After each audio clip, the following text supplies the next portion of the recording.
Halo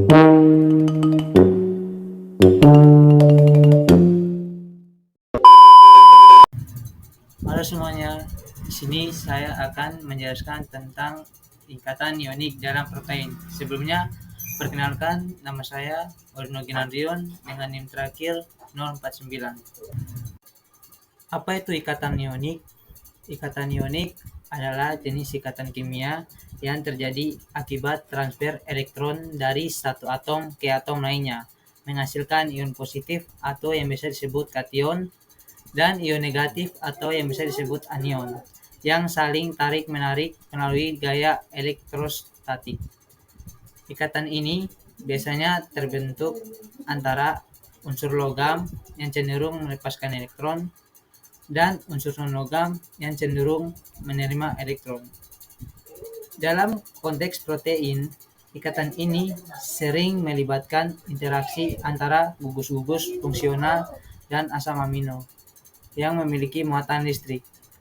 Misalnya, pada pH fisiologis, asam amino seperti glisin dapat memiliki muatan positif, sementara aspartat dan glutamat dapat memiliki muatan negatif. Baik, selanjutnya kita masuk di proses pembentukan ikatan ionik. Yang pertama yaitu transfer elektron. Proses ini dimulai dengan transfer elektron dari satu atom ke atom lainnya. Misalnya, ketika suatu gugus asam amino melepaskan elektron, ia menjadi kation, sedangkan gugus yang menerima elektron menjadi anion. Yang kedua yaitu gaya elektrostatik.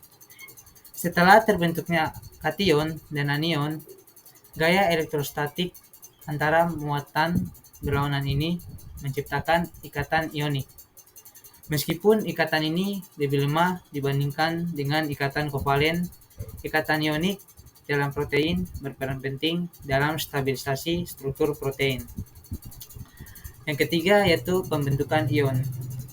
Asam amino yang memiliki muatan positif dapat berinteraksi dengan asam amino yang bermuatan negatif. Interaksi ini terjadi melalui transfer elektron, di mana satu asam amino dapat melepaskan elektron membentuk ion positif atau kation dan ion negatif atau anion. Yang terakhir yaitu contoh interaksi ionik dalam protein. Spesifik interaksi ionik dalam protein termasuk interaksi antara aspartat atau muatan negatif dengan lisin atau arginin yaitu muatan positif. Interaksi ini membantu menstabilkan struktur 3 dimensi protein dan berkontribusi pada fungsi biologisnya. Baik, selanjutnya kita akan masuk yaitu di peran ikatan ionik dalam struktur protein.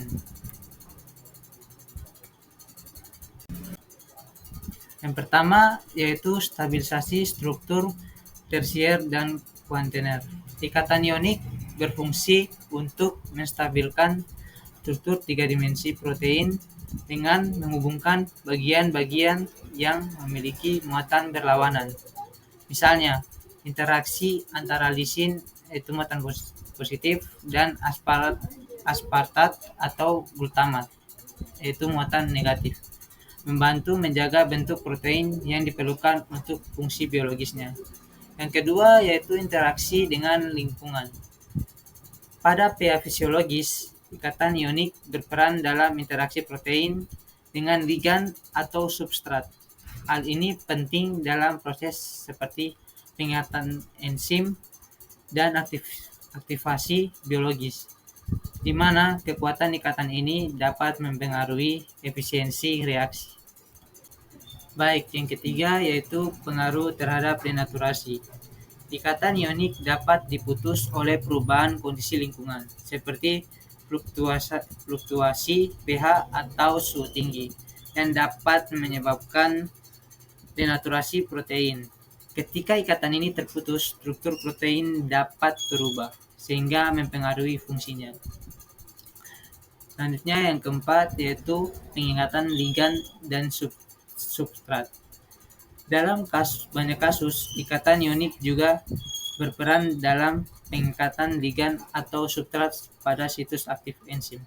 Interaksi ini penting untuk aktivitas katalik protein karena membantu memastikan bahwa molekul-molekul tersebut terikat dengan kuat dan tepat pada protein.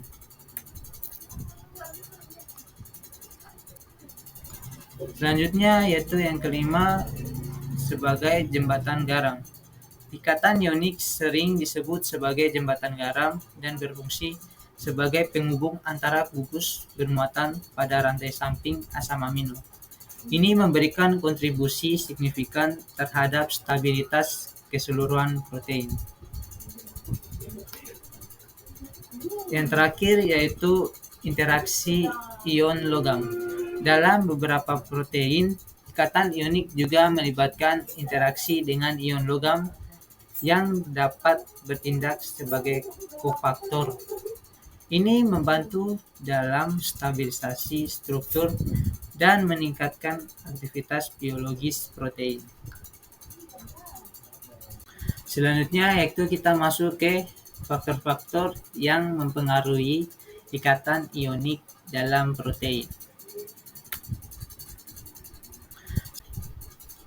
Baik, yang pertama yaitu energi ionisasi dan afinitas elektron. Atom dengan energi ionisasi rendah seperti logam golongan 1A dan logam golongan 2A cenderung melepaskan elektron untuk membentuk kation. Sebaliknya, non-logam dari golongan 6A dan golongan 7A memiliki afinitas elektron tinggi dan cenderung menerima elektron untuk membentuk anion.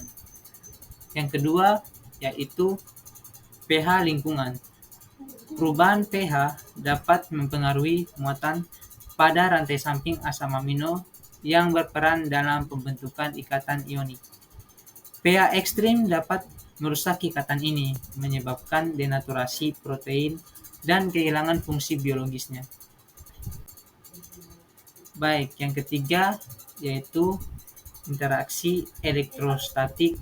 Ikatan ionik terbentuk dari gaya tarik elektrostatik antara ion bermuatan positif atau kation dan negatif atau anion.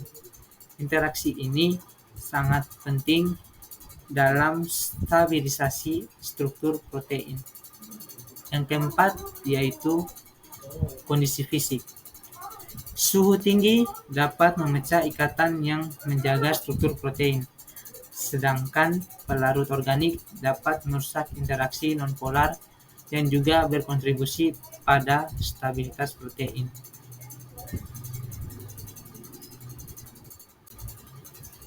Baik, yang terakhir kita masuk di contoh ikatan ionik dalam protein.